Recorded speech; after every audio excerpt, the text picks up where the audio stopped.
Michael, Laura, Emma, and Ethan Richards seemed like the perfect family, until the day they disappeared without a trace. Their seemingly idyllic life was shattered when Michael's body was found floating in a river, and the investigation uncovered a web of lies, betrayal, and shocking secrets. But as Detective Olivia Hayes dug deeper, she uncovered the horrifying truth. Michael's death was just the beginning of a far darker story, one that would unravel a criminal empire and expose the chilling lengths his own brother, Robert, went to in order to protect his deadly secret. The question wasn't just who killed Michael, it was who else had to die to keep the truth hidden. The Richards family was the picture of suburban perfection. Michael and Laura had been married for over a decade, and their lives together seemed like a carefully curated snapshot of happiness.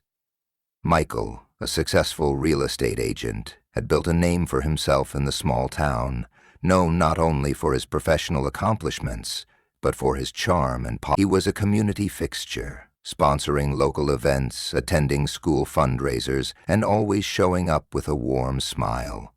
Laura, his high school sweetheart, was equally beloved. As a well-respected teacher, she had a knack for connecting with her students, inspiring them both academically and personally. Their two children, Emma and Ethan, were the perfect extensions of their parents, bright, well-mannered, and involved in every school activity imaginable. Neighbors often remarked on how fortunate the family seemed. The Richards' home stood on a quiet, tree-lined street at the edge of town. It was the kind of house that looked straight out of a magazine, spacious, well-maintained, with a lush green lawn and a white picket fence. It was the kind of place where families came to raise their children, where weekends were filled with barbecues and games in the yard. Everyone had a sense of admiration for the family. Nothing ever seemed out of place. But beneath the polished veneer, cracks were starting to form. Michael had always been a man who prided himself on control over his business, his family, his image. The pressure to maintain this control, however, was starting to weigh on him. His real estate business had grown rapidly over the years, but it had also become a source of stress. The market was fluctuating, and Michael had become increasingly involved in more questionable deals just to keep the flow of money coming in. He had always been careful to hide his financial troubles, but they were beginning to bubble to the surface. Laura, on the other hand, had begun to sense that something was wrong. She noticed the late nights Michael spent away from home, the unexplained phone calls, and his sudden, strange mood swings. At first, she brushed it off as stress from work, but as weeks went by, she became more unsettled. She had always trusted her husband, but now, the man she had known so intimately seemed distant, almost like a stranger. As for the children, they were oblivious to the changes unfolding around them. Emma, the oldest at 12, had always been an overachiever, taking after her parents in her drive for success. Ethan, only 9, had a carefree spirit, often spending hours outside playing with the other neighborhood kids. They were still blissfully unaware that their lives were beginning to spiral out of control. Michael's behavior, however, was becoming more erratic. He had started making strange excuses for his absences, and Laura began to notice that there were certain things he was no longer willing to discuss. Financial matters, in particular. She had once asked him about some unusual transactions she had seen in their bank statements, but he quickly dismissed her concerns with vague answers.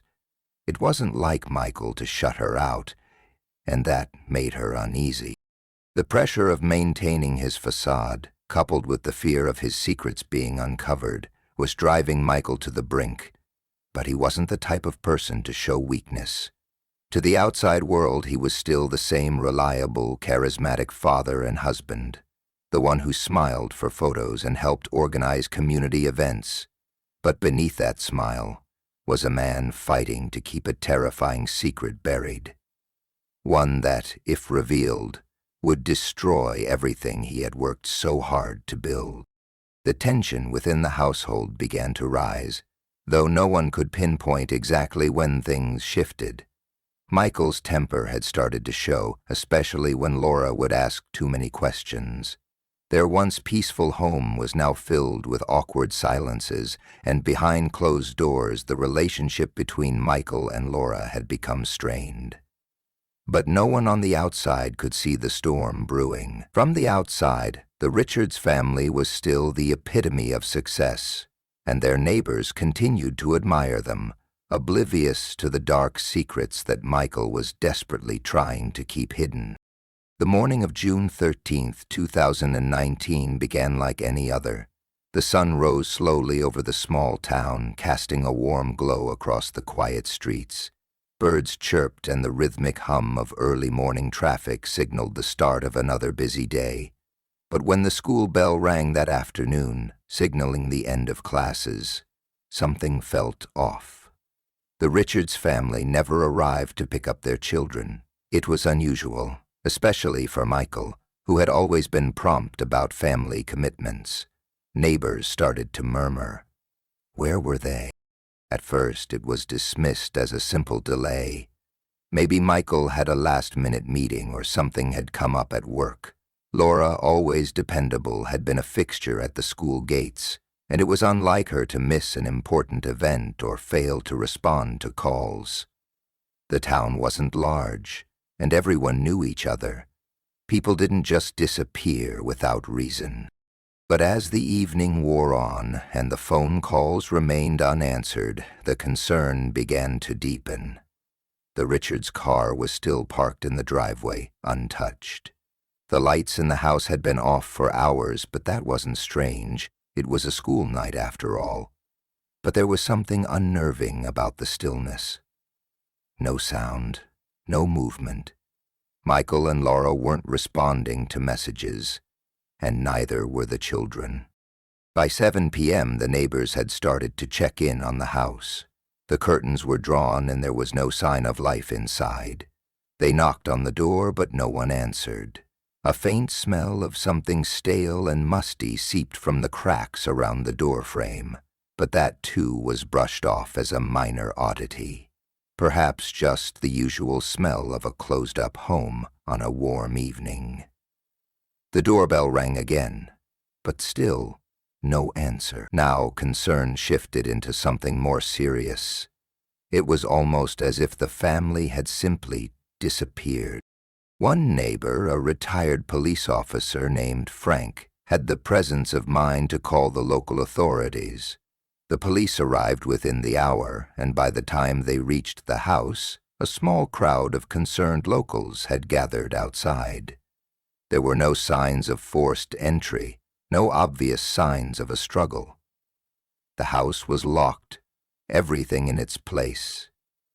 Michael's keys were still in the kitchen, neatly placed on the counter where he always left them. Nothing seemed out of the ordinary, except for the absence of the family. Detective Olivia Hayes was called in. She was new to the department but had a sharp instinct for recognizing when something was wrong. The police didn't initially suspect foul play.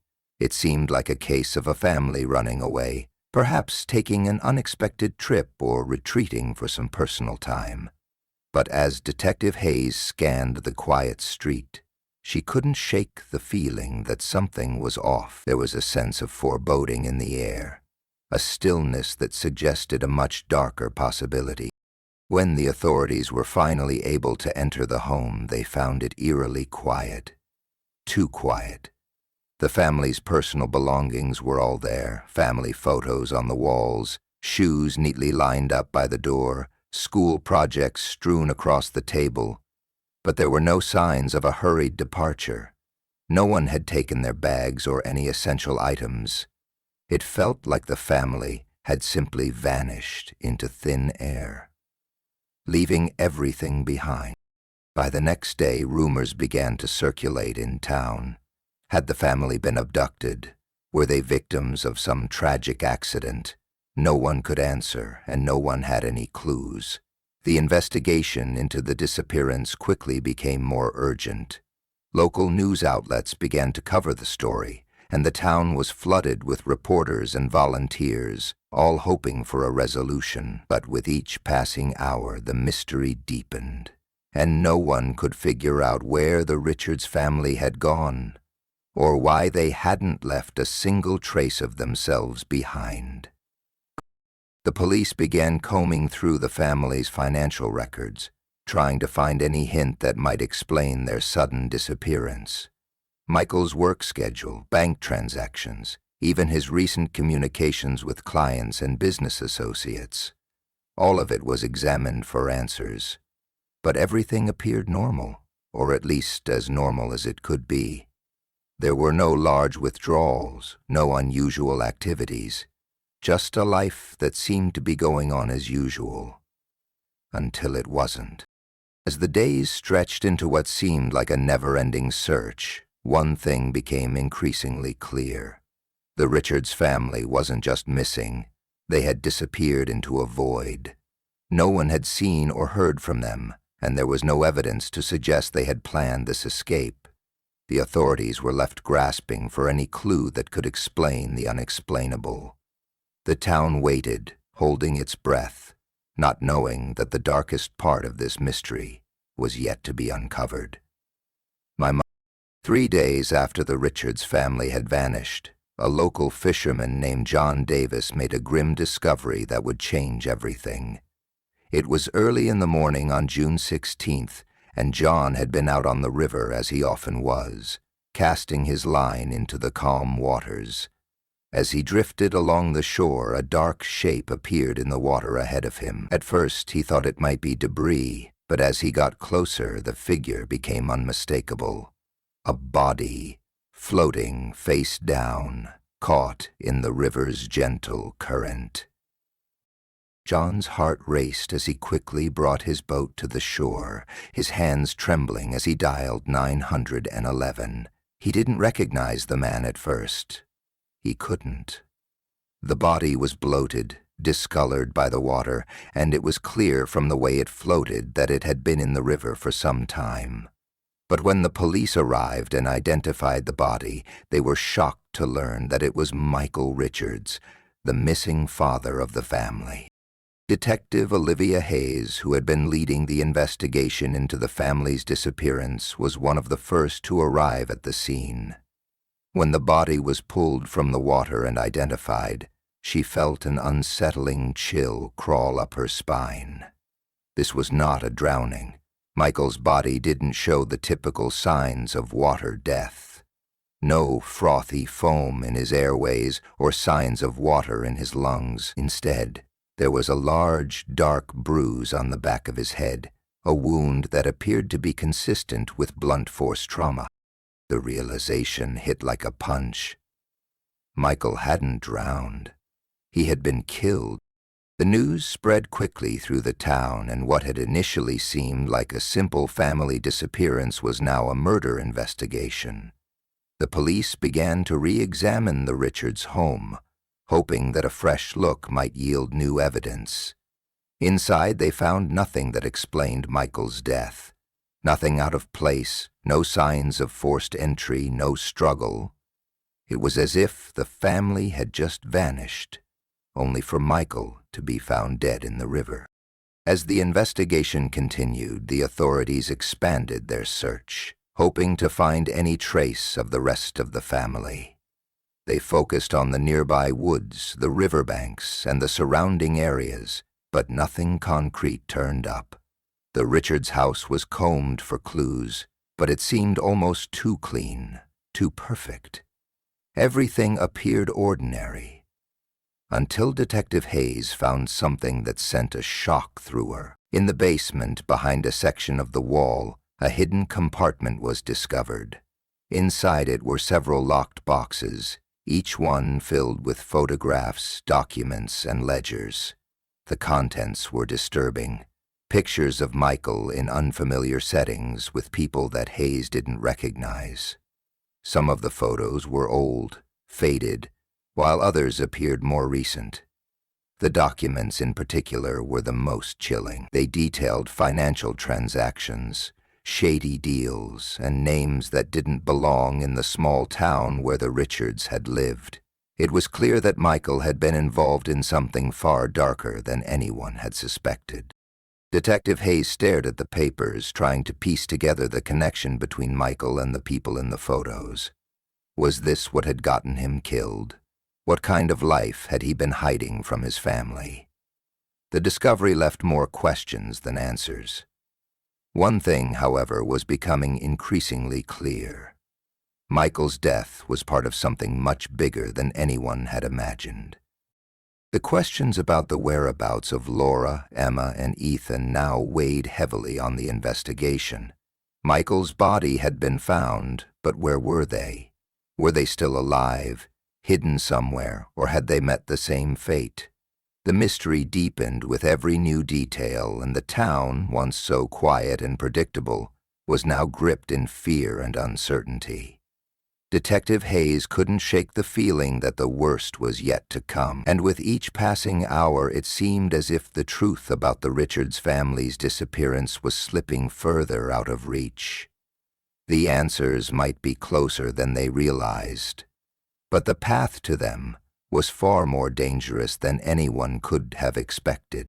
As the investigation into the Richards family deepened, Detective Olivia Hayes began to uncover a side of Michael that no one in the small town had suspected. The more the authorities examined the photographs and documents found in the hidden compartment in the basement, the clearer it became that Michael's life was far from the picture-perfect one he had portrayed. Behind the polished facade of a successful businessman and family man was a man deeply entrenched in criminal activity. Activities that, until now, had been carefully concealed from everyone around him. The photographs in the boxes were unsettling. They depicted Michael in various settings, some in luxury hotels, others in dimly lit back rooms where men in suits passed large sums of cash. Some photos were more troubling. Michael in the company of known criminals, their faces obscured but their body language unmistakable. There was a sense of danger in those pictures, a sense that Michael wasn't just another man caught up in a world he couldn't control. He was an active participant, perhaps even a key player. The documents confirmed what the photos suggested. Michael had been involved in money laundering for a criminal syndicate that operated far beyond the borders of the small town. The operation was sophisticated, with connections to international networks, laundering millions of dollars through various legitimate businesses. Michael's real estate firm had been one of the main vehicles for these illegal transactions. We found out we'd been laundered to the crems, and realized that the paperwork detailed a complex web of shell companies, fraudulent transactions, and illicit dealings that had allowed the syndicate to operate in plain sight, hidden behind a veil of legitimate business practices. Michael had been at the heart of it, a trusted and integral part of the operation. As the details of Michael's double life began to unfold, Detective Hayes realized the implications were far more dangerous than she had imagined. Whoever had killed Michael hadn't just silenced a businessman. They had silenced a man who knew too much. The question now was not just who was behind the murder, but why his family had been targeted as well. Michael's wife, Laura, and their children, Emma and Ethan, were still missing. It was becoming increasingly apparent that the murders were not random acts of violence. They were deliberate, methodical, and orchestrated to keep Michael's secret from being exposed. Hayes began to probe deeper into the connections between Michael and the people in the documents. Some names stood out. A few were known figures in organized crime circles, but others were completely unfamiliar. There was one name, however, that kept cropping up in connection with large sums of money and major business transactions. Robert Richards, Michael's older brother. Robert had always been an enigma. He was rarely seen around town and had a reputation for being something of a loner. He had no known profession, no visible means of income, and was often the subject of rumors, though no one could ever say for certain what kind of life he led. As Detective Hayes dug into Robert's background, she found unsettling links to the very criminal syndicate Michael had been involved with. Robert's name appeared in multiple documents, always in connection with large, unexplained financial transactions. It was clear that Robert had been deeply involved in the operations, though it remained unclear exactly what role he had played. The more Hayes uncovered, the more she began to suspect that Robert's relationship with Michael was not just familial. It was transactional. The brothers had been partners in crime, each playing their part in the syndicate's vast network. The discovery of Robert's involvement sent a chill through Hayes. Was it possible that Robert had murdered his own brother to prevent him from turning on the syndicate? Had Michael tried to back out, or had he simply become a liability? And if Robert was behind Michael's death, what had happened to Laura and the children? Had they been killed as well, or had they been taken to ensure their silence? The deeper Hayes delved into the case, the more she realized the answers weren't going to come easily. The web of deceit and crime was far more tangled than she had imagined. Michael's death was just the beginning, and the more she uncovered, the more dangerous the investigation became. Someone, or some group, was desperate to keep the truth hidden, no matter the cost. And the longer the search for Laura and the children continued, the more it seemed as though their fate was linked to a secret far more horrifying than anyone in the small town could have imagined.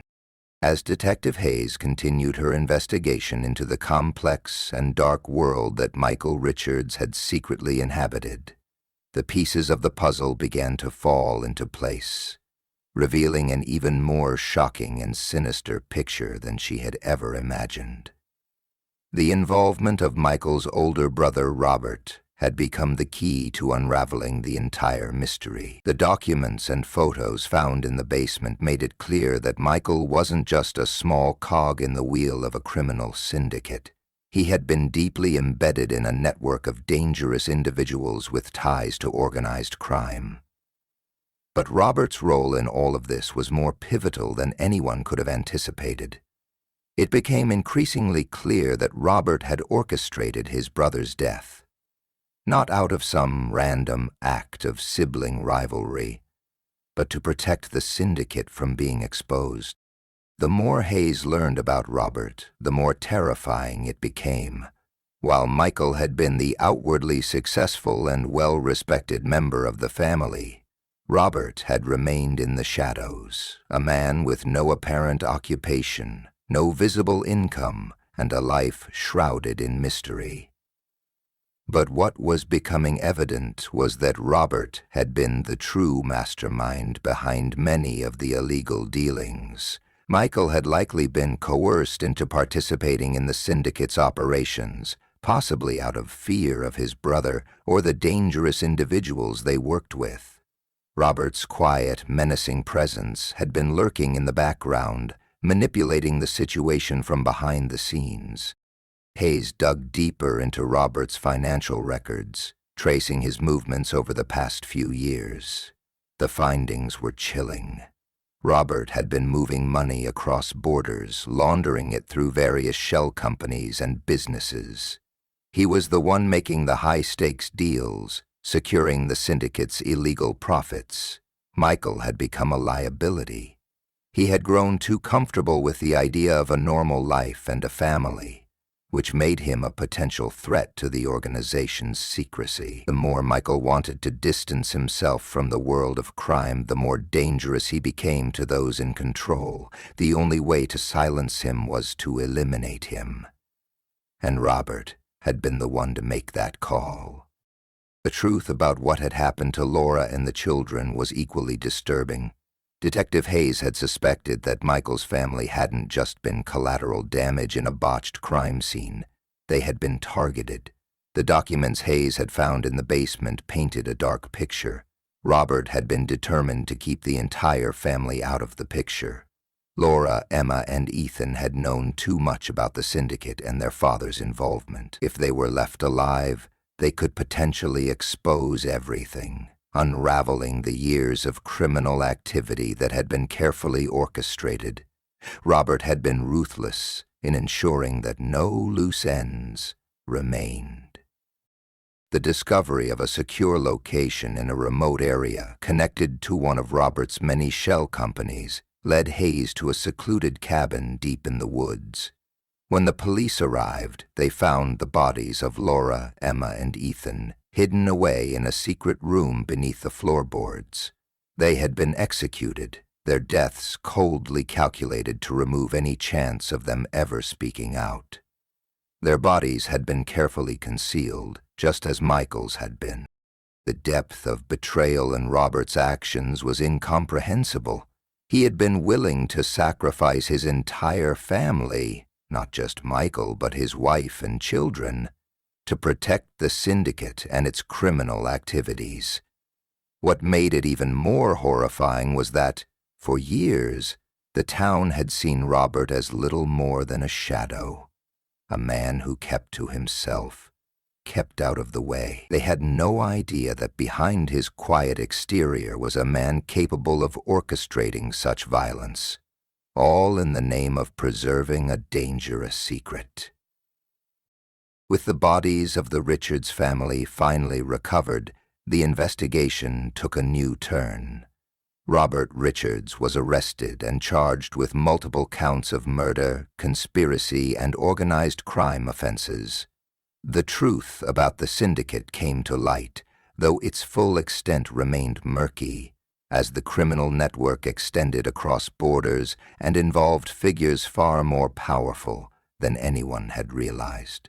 The arrest of Robert was just the beginning of a much larger operation to bring down the syndicate, but the damage had already been done. For the town, the shock was overwhelming. The Richards family, once the epitome of success and normalcy, had been nothing more than a facade, an illusion to cover up the true darkness lurking beneath. The revelation that such evil had been allowed to flourish so close to home shattered the sense of safety that had once defined the town. The question that lingered in the air, however, was one that would haunt Detective Hayes for years to come.